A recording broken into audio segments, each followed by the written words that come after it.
Hey, everybody, welcome to another episode of SoTellUs Time. We are super excited to be here with you guys on this beautiful Tuesday morning. As always, it is super fun to be with you guys and be doing this. We got a great episode for you guys today. We're talking about friends, family, and business. Does this lead to success or disaster? This is very important. And Troy and I have seen this over the 25 years that we've been in business and working together, by the way. Dad started the company and Troy came on, I came on. We worked together, all three of us, for many, many years, running everything, building everything, doing everything. Then we started bringing on employees, and we literally worked together for the last 25 years, and it's been awesome with very little to no issues at all. Okay. And so that's really something we want to talk about today, because we have seen so many times that the people you surround yourself with in your business or bring into your business or partner up with, it will make or break the company. It will be the road to success or to failure. And that is, I feel like, exponentially increased and heightened when you're talking about working with specifically family and or friends. And so most likely, if you're having a business partner, they are a friend or they are family. We have seen a few over the years where someone just buys in, and a lot of times that turns out to be disaster as well. So because they don't know each other and they get to know each other on the job, which is not great. So this is a really important one, and it is, in fact, we've probably seen it make companies fall apart more often than have success, right? Yeah. Which is why we're like, okay, everybody, at one point or another kind of debates whether they bring a partner in, whether they work with family or a friend. That's probably come across your table sometime. So that's why we think this one's really important. All right, Troy, let's dive in. Yeah, absolutely. And this is a question that we get all the time. They're like, how do you guys work together? And how have you done it for so long? And so we're like, you know what? Yeah, let's just talk about this. So first, let's talk about the pros and cons of working with family or friends, right? So some of the pros are basically a built-in trust and loyalty, hopefully, with that person.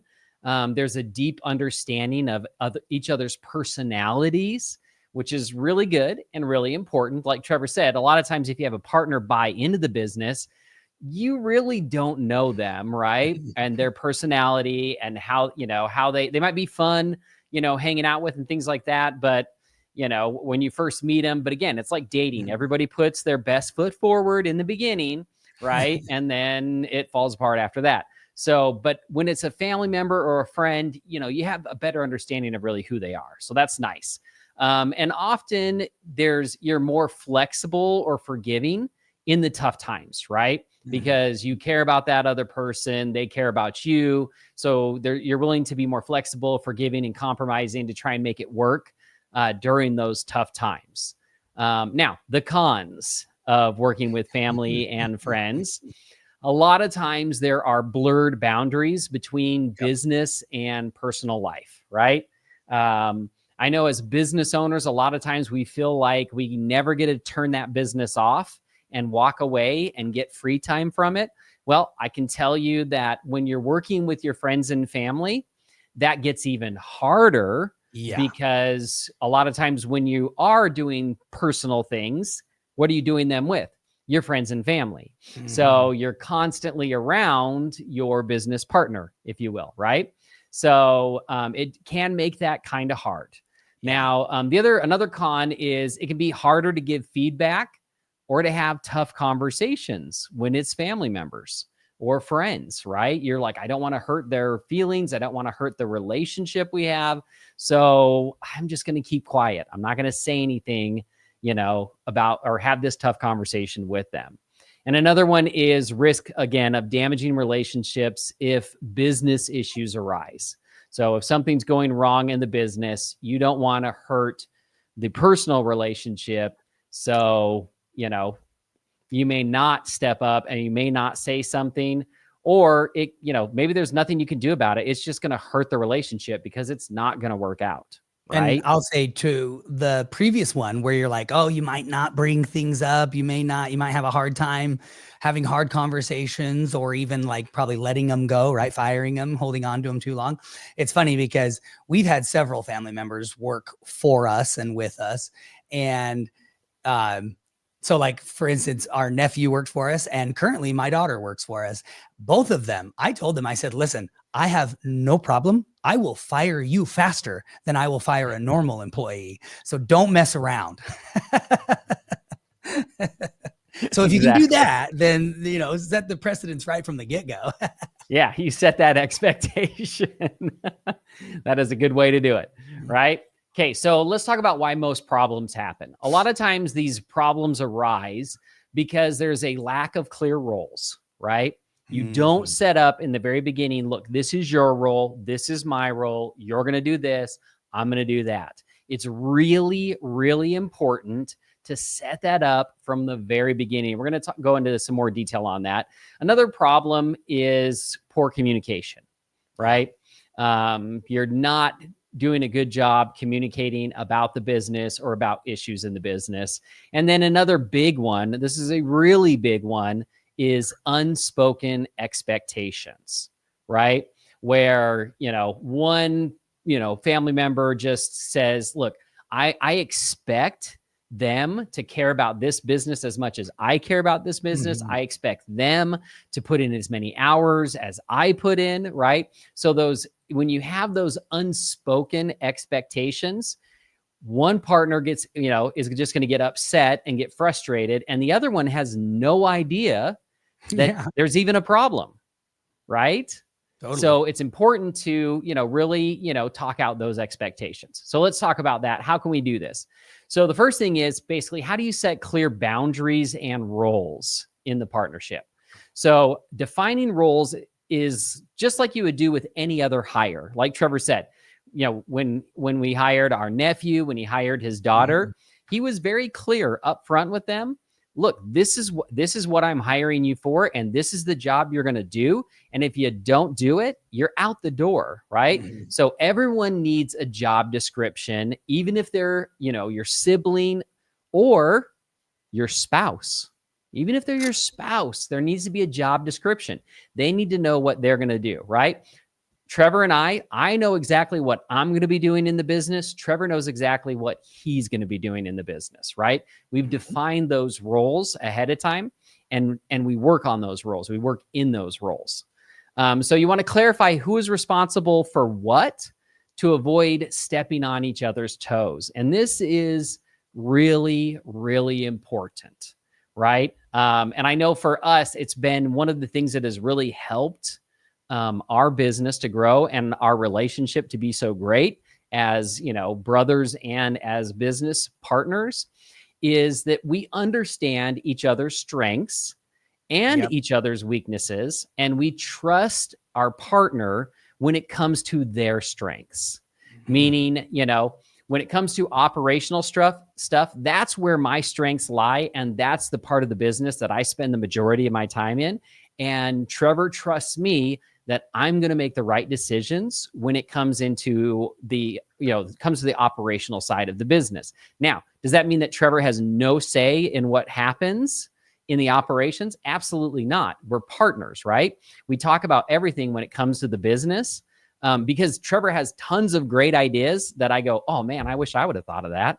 Like, duh, that totally solves my problem, and I didn't even think about it, right? But when it comes down to kind of like, whose expertise, and we're trying to make a decision, if we don't find a clear answer of like this option's better than this option, then we rely on the strength of the partner that is in that side of the business, right? And so that's really, really important. Knowing those roles and trusting your partner in their role. Now, one thing I'm going to just add into that, as I said that, trust your partner in their role. In the beginning, trust but verify, right? Make sure that they're doing their job and they're doing their job well, right? Because we don't want to just assume that everything's going great in that role We want to make sure that it really is. So Yep. that's really important as well. All right. The next thing is, you want to agree on the business norms, right? So upfront, you want to decide, how will decisions be made in the business? Who's going to make those decisions? Now, with back before our dad retired, there were 3 owners in the company. And it was like, okay, how do we make this decision? We've got basically 3 votes in here. How are we going to, how's it going to go? And we realized very quickly that, especially with our different personalities, I tend to, usually fall on one side. Trevor would fall, my dad would fall on the other side, and Trevor would kind of fall in the middle, Yep. on decisions. And so again, a lot of times we would go with what 2 of the 3 partners felt were best.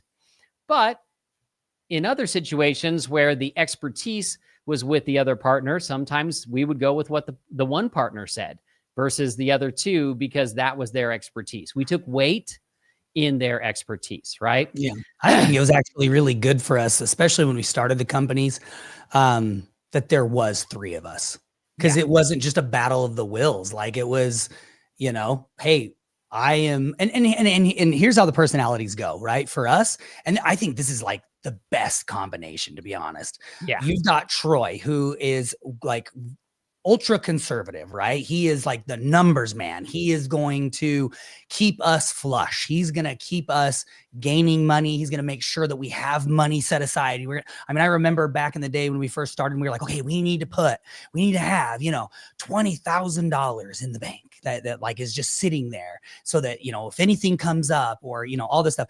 And then it was like, and as our company grew and as we grew, then it was like 50,000, then 100,000, and then, 500,000, and then $1 million, and it was like, Troy was really good at making sure that we stayed not just flush, but also with our parachute, right? To like help us if something fell apart, or if something didn't work exactly the way that we wanted it to. He was really good at that. And we knew that. And we were like, yeah, hey, whatever you feel, because as the company grew, obviously the needs grow. And so that nest egg or that cushion needed to grow as well. And so we really relied on Troy for like paying attention to that and everything. And so Troy's more of the conservative, like, let's hold on to the money. Let's make sure that we're safe and making good decisions, which is awesome. And still yet wanting to grow.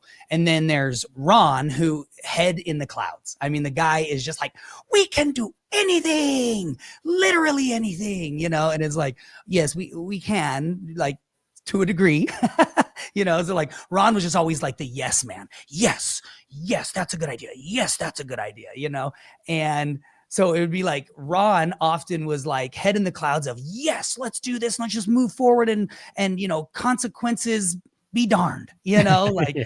And Troy's going, no, hold on, slow down, Ron, and then there's me, who is in the middle. I definitely want to push and I want to grow, and I can float towards the clouds. But I also am like, I want to be steady and I want to be secure. And so, and of course, all of these things and these skills grew with time and with age and with knowledge, right?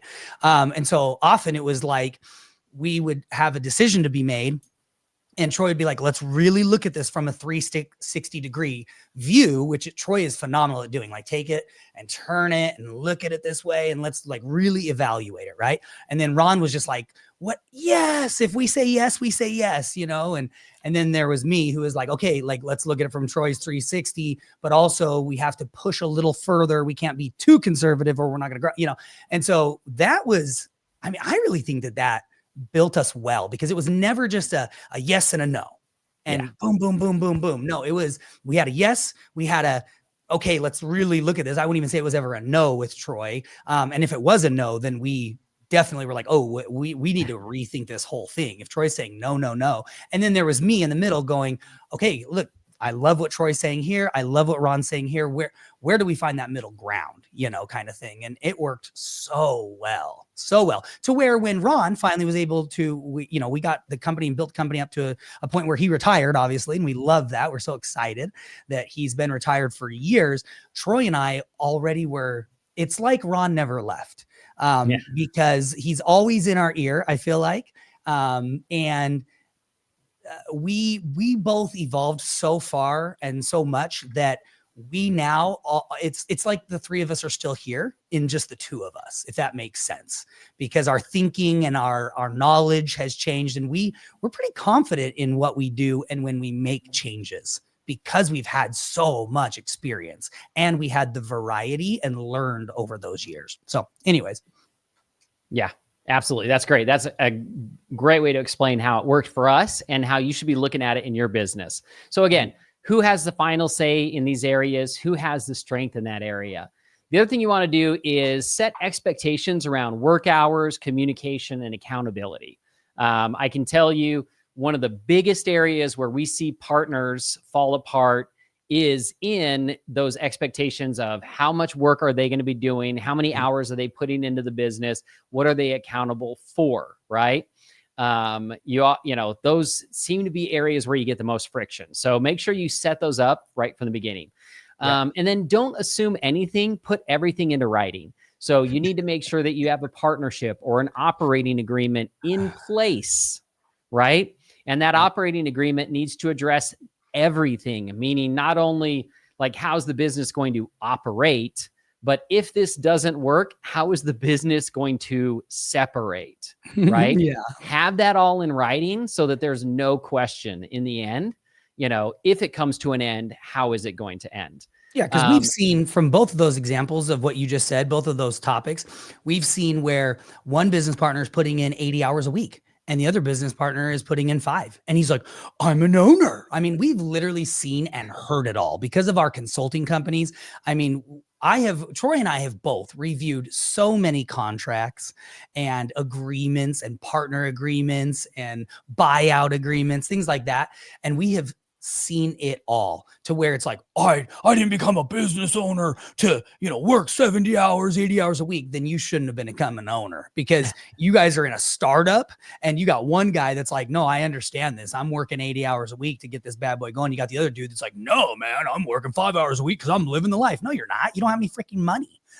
Like you haven't made it yet, my friend, Yes. And so we've seen that. So clear, like having those defined, like, hey, and whereas like Troy and I, we don't have to have anything like that now. I mean, there is often, Troy knows I'm getting it done. If there's a project, I'm getting it done. I mean, I got ADHD, and ADHD is my superpower. Like I have to get it done. And Troy is the same way without the ADHD side, but he is like getting it done. I never worry if Troy is working or getting things done. He could be on vacation, and I already know anything that needs to be taken care of by Troy is going to be taken care of, and vice versa, Exactly. So definitely we've seen business partners fall apart because of a lack of clearly defined what is expected of each other, basically.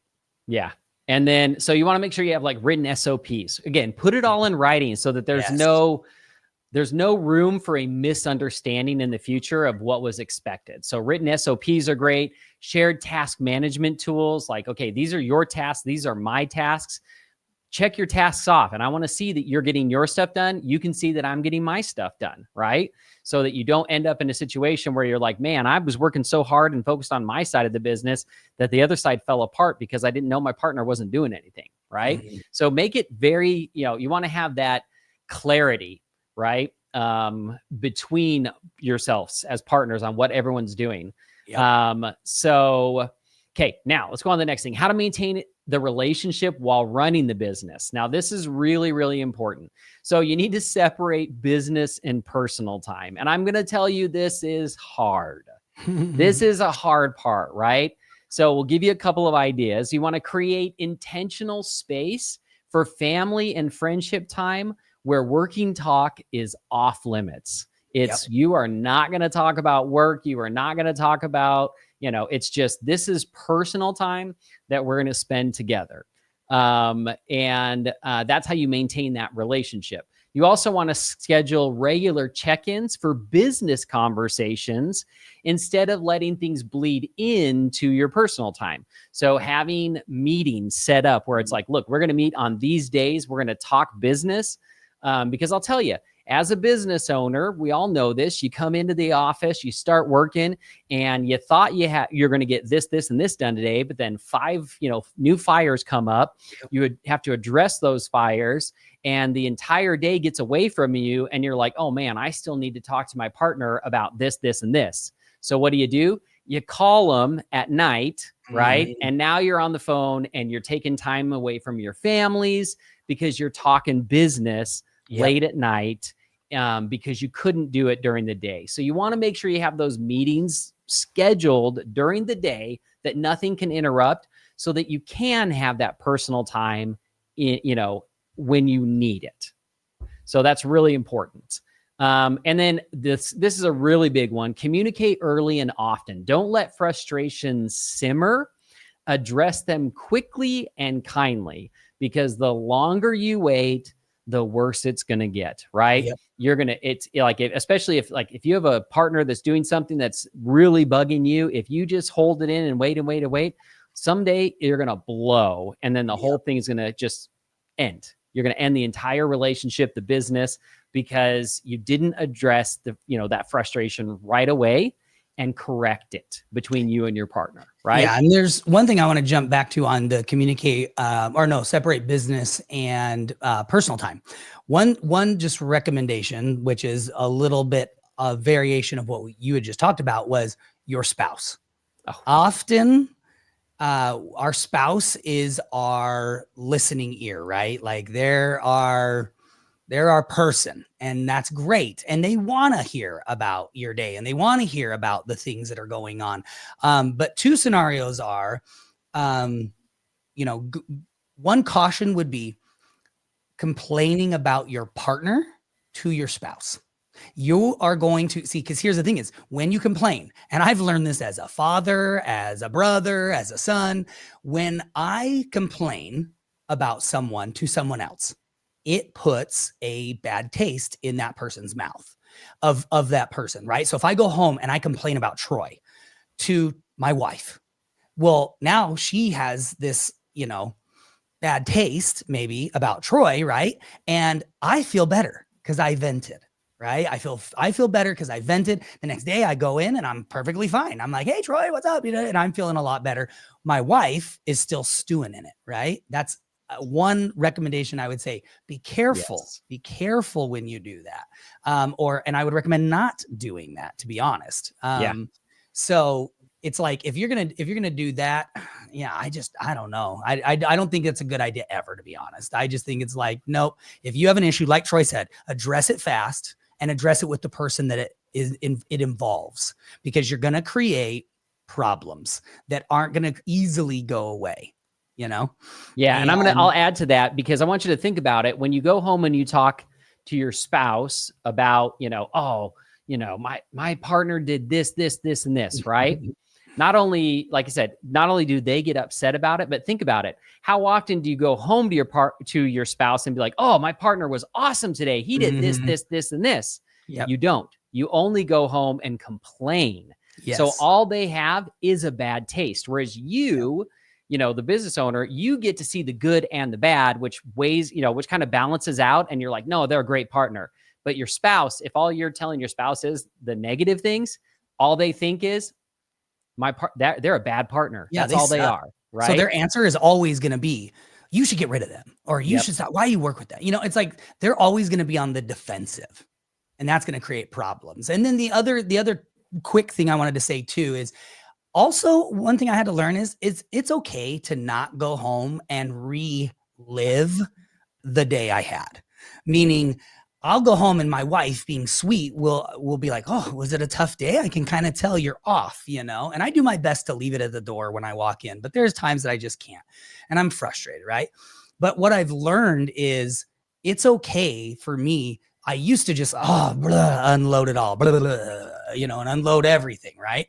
And the thing about that is, I lived the day, and then I'm reliving the day with my wife, and I'm getting it. And it's just, all of a sudden, like, you'll find that all night, what you ended up talking about when you had time to spend with your spouse was the crap that you already lived that day, which sucks. That Yeah. sucks. And so it's okay. I'm letting you know right now, it is okay to just say, you know what? Yes, I didn't have a great day, but I don't want to relive it. I would rather like, let's go grab some dinner or let's watch our favorite show and laugh or, let's whatever. Like, just move on. Let Yeah. the day be gone. Because if you're constantly living in your problems, guess what you're going to have? A lot of problems. Like, so anyways, that's a piece of advice from 25 years of being an entrepreneur. Yeah, absolutely. That's great advice. I've caught myself doing that, and I'm like, now I'm all upset all over again. All And night. I just wasted this great time I could have had with my wife, Yep. So I agree with that 100%. All right. So now, when do you bring in a mediator, right? When do you need to bring in somebody else if you're having problems? So sometimes an outside perspective, whether that's a coach, an advisor, a consultant, can help smooth out disagreements. So if you're really struggling between you and your partner, look at maybe bringing somebody in who can have a fresh perspective and, can let all of the emotional side of it go and look at what's best for the business and help you guys come to the right decision. Mm-hmm. So don't wait until things are literally falling apart to try and get help, right? Get help right away when you're starting to feel those problems. Get help. Try to solve it between the two of you. If you can't, bring in a third person, a mediator, to come in and help, solve those problems. Because if you don't, again, we've seen it so many times where businesses just blow up, not because they couldn't be a successful business, but because the two partners couldn't figure out how to work together and keep that a good business relationship and a good personal relationship. And I will jump in on that and just say the time to do it is when you're forming the business.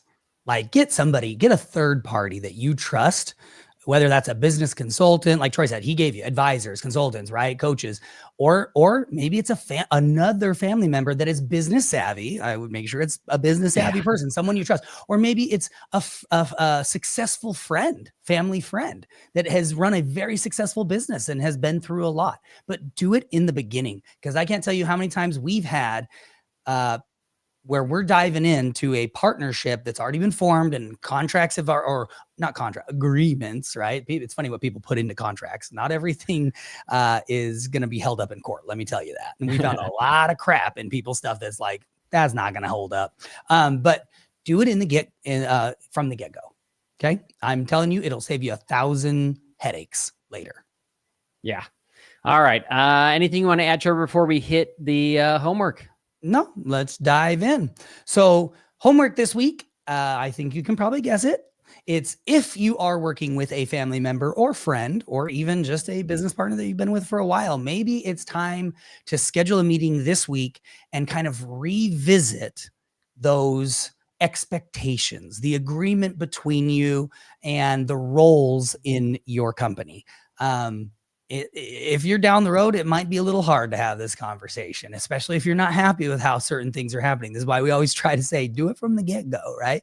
So if you already have that, you're already working with friends or family or somebody, then do that. Schedule that meeting and just kind of revisit and have an open, honest conversation about how do you let them express how they feel things are going. And then you can express how you think things are going. And then you guys can work through that. And then if you are considering working with a family member or friend, or bringing in a business partner, I never recommend bringing in a business partner you don't really know, but I've seen it 100,000 times. And it blows my mind every time. I think you're crazy working with somebody you don't know and bringing them in on your business. But if you're considering that, make sure that you sit down and up front, you have the hard conversations.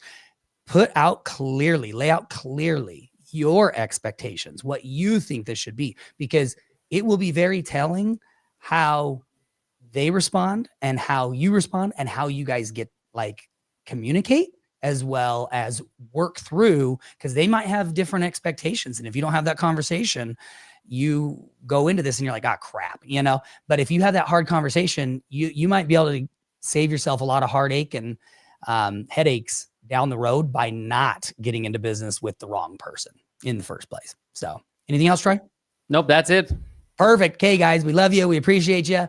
And we know you're having a great time because you guys keep coming back every single week. And we sure do appreciate it. We're loving seeing, we started with the podcast, the audio podcast, got it out onto all the channels, and that started to grow, right? And we loved seeing that grow. Then we moved on to the social media. And now our social media, it's been growing really fast. And it's awesome. We love seeing the interaction. And then we did the YouTube channel, and that has grown exponentially. And so we're so grateful. We're grateful that you guys are sharing this message with everybody, getting it out there to people so that they can be helped as well. And we just love and appreciate you guys. We will check you guys out on the next episode of SoTellUs Time.